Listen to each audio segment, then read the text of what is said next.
issue when we don't do these things. And I don't want to name players but actually I'll give you a situation that played out actually. Theo Walcott, I know Chris Waddle, and I'm just saying this because Chris Waddle's publicly criticised him and said that he wasn't really that smart.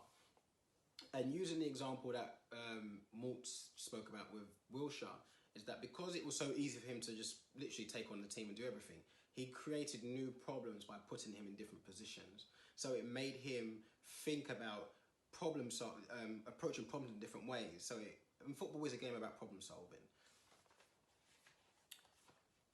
Working from the neck down is traditional football practice and what I refer to as zombie training, because we're not using our brain. Creating players that don't innovate within the moment, playing as though they do not have a brain. Paul Mortimer moved Jack Wilshere into different positions. I just realised I kind of just said this already.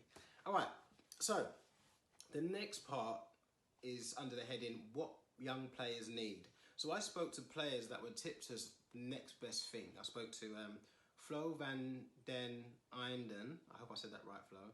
At the time, he was playing for Inter Milan and he's a Belgium international. I know he's moved now. Dusan Djajic, Hammarby and Sweden international. Riyad Seduku, who plays for FK Sarajevo and Bosnia international. Luka Ercolani again, who's at Manchester United and an Italian international. Besard Sabovic, who was at Djurgårdens in Sweden and Swedish international.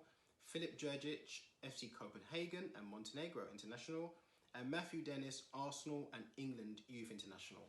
So at the time, I think all these players were 18 or younger. And I said to them, what do you need to flourish? And either directly or indirectly, they said, I need my manager's support.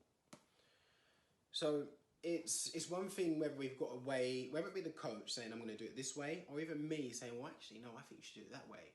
But the players, if you're leading those players, they're telling you. Or if you ask them, they will tell you. And then I caught up with Chris Powell. So Chris Powell managed Charlton, Leicester, and he was coaching with England. And then towards the end, I spoke to Stefan Moore about his experiences at Aston Villa.